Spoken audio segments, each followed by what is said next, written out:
त्यानंतर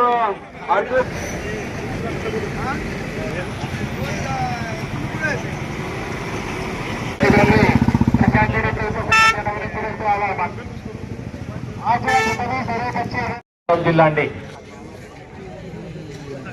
नाशिक अभयारण्याच्या संदर्भामध्ये करता राहिले आपले आपण आदेशामध्ये पाहिलं. खरं तर टीव्हीला सर्वांनी पाहिलं त्या ठिकाणी जो पहिला मार्ग ठरला होता आणि तो मार्ग बदलून दुसरीकडे खरं तर हा मार्ग टाकत होतो. सरकारचा घात केला. त्यामध्ये मी पहिल्या प्रथम सर्व पक्षाच्या नेत्यांना धन्यवाद देईन की आपण चांगल्या कामासाठी एकत्र आलात आणि अशाच एकत्र येऊन हा प्रश्न आपण मार्ग लावला पाहिजे. कारण जुन्नर तालुका ही शिवरायाची भूमी आहे, आरामाची भूमी आहे आणि जर महाराष्ट्र दर्शनाला येत असेल महाराष्ट्रामधून देशामधून तर रेल्वे जुन्नर तालुक्यामधूनच गेली पाहिजे. अशा प्रकारची प्रामुख्याने आपण सर्वांनी मागणी करावी. खरं तर या ठिकाणी मी या ठिकाणी मोर्चामध्ये येत असताना निश्चितपणे मी सर्व नेत्यामध्ये सांगू इच्छितो की आपले चाललं का पण आपल्याला रस्त्यावर आंदोलन करत असेल तर खरं तर 10,000 लोक पाहिजे, चक्काजाम केलं पाहिजे.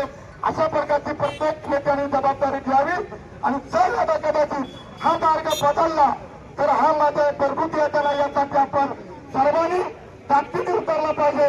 आणि आता माऊली खंडेराने जे सांगितलं की आपण पुणे नाशिक आपण हा सुद्धा मार्ग बंद केला पाहिजे. नाग दाबल्याशिवाय तोंड उघडणार नाही म्हणून आणि म्हणून सर्वांनी चांगल्या कामासाठी एकत्र आले. सर्व नेत्यांचा या ठिकाणी आभार मानतो आणि पश्चिम भागाच्या वतीनं निश्चितपणे माझं नाव आहे आदिवासी वादळ. तुम्ही बघताय सगळ्या नेत्यांना मी विनंती करू इच्छितो की आपण फक्त केव्हा चक्काजाम करायचे सांगा. मावळ्यातून सगळी संख्या आहे. आपण हा मार्ग मार्गी लावायच्या प्रकारचा या ठिकाणी शब्द देतो आणि सांगतो. जय हिंद, जय महाराष्ट्र, जय शिवराय. धन्यवाद. यांनी काय पुणे पासून तर नाशिक पर्यंत असणारे जे काय मुख्य जे 6-7 तालुके त्यांचा अजिबात त्याच्यामध्ये फायदा होणार नाही. हे जर आपल्याला करायचं असेल तर केंद्र सरकारचे मंत्री आणि राज्य सरकारचे जे प्रमुख कारभारी आहेत त्यांना जोपर्यंत ही सिरियसनेस येत नाही तोपर्यंत याच्यात काही हालचाल होणार नाही. मला आनंद वाटतो की एखाद्या मुद्द्यासाठी आपला जुन्नर तालुका एकत्र आलेला आहे. इथून मागे हे बऱ्याचशा मुद्द्यांसाठी जुन्नर तालुका एकत्र आलेला आहे. पण आता इथं प्रमुख खासदार डॉक्टर अमोल कोल्हे असतील ते आमदार आता शरद दादा आहेत. आम्ही सगळेजण आपण इथं काम करतोय. आपल्याला एका दिशेने जर गाळा वाढला तर निश्चित प्रकारे ही रेल्वे होईल हा माझा ठाम विश्वास आणि आपल्या सगळ्यांचा विश्वासावर आपण सर्वजण इथे जमलो नाही. पण याच्यावर आपल्याला थांबून जाणार नाही. आपल्याला खासदार साहेब आमदार साहेबांची वेळ घेऊन एक मोठ्या प्रकारचा सर्व सरपंचांना एकत्र घेऊन गावोगावच्या लोकांना जागृत करून एक पुढच्या 8 ते 15 दिवसामध्ये मुख्य जो पुणे नाशिक हायवे आहे मग तो कुठं बायपासला म्हणा, आळेपाटा चौकात म्हणा, चाळाखोळीच्या टोल नाक्यावर म्हणा, कुठं ना कुठं हजाराच्या संख्येने जमून ठरवून सर्वांना एकत्र करून तो हायवे कमीत कमी अर्ध्या दिवसासाठी तरी बंद केला पाहिजे. आणि तो जोपर्यंत बंद होत नाही, नॅशनलच्या मीडियाचे तिथे लोक येत नाही, जोपर्यंत आपली जर त्यांच्यापर्यंत कळत नाही तोपर्यंत हा मार्ग आपण पुढे निघणार. अनेकांनी सांगितलं त्याच्याचा अभ्यास बऱ्याच आम्ही केलेला आहे.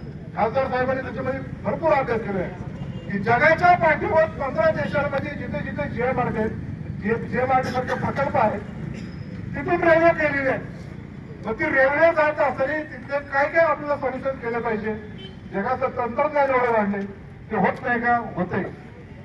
या टॉवरांचं एवढं तेव्हा जीएमआरटीने आकडा घातला की इथून होऊन द्यायचं नाही. मग त्या बऱ्याचशा कंपन्यांनी त्यांनी इथून टॉवरलाईन करण्यासाठी त्याच्यात आपल्याला काय बदल केले गेले पाहिजे ते बदल त्यांनी केले तेव्हा त्या जीएमआरटीने तिथं मान्यता दिली.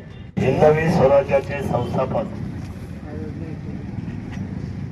यांच्या जन्माने पुढे झालेली आपली शिवजन्मभूमी अर्थात चैतन्य महाराजांचा आशीर्वाद या भूमीला आहे. कपटकेश्वर महाराजांचा सदैव आता आपल्या डोक्यावर आहे. ही खरं शिक्षणाची पंढरी असलेली ही ओतूर नगरी आहे आणि ओतूरच्या या मोनिका चौकामध्ये आज अतिशय ऐतिहासिक निर्णयासाठी आपण सर्व मंडळी आज रस्त्यावर आलेलो आहोत. तो निर्णय असा आहे की शासनाने कुणाला विश्वासात न घेता जे अनेक वर्षापासून म्हणजे ब्रिटिश काळापासून माळशेज पासून तर आपण नगर जोडला गेला पाहिजे आणि पुण्यापासून आपण नाशिकला जोडलं गेलं पाहिजे. हे लोहमार्ग पूर्वीपासून प्रस्तावित आहे, म्हणजे आपल्याही सर्वांच्या जन्माच्या अगोदरपासून. आपल्या काही जाणकार लोकांनी याच्यावर वारंवार हे आंदोलन करायचा प्रयत्न केला, दिल्लीच्या तख्तावर आवाज द्यायचा प्रयत्न केला, परंतु त्याच्यामधून सत्य शेवटी आपल्याला मागच्या 10 वर्षामध्ये एक चांगलं उत्तर आलं.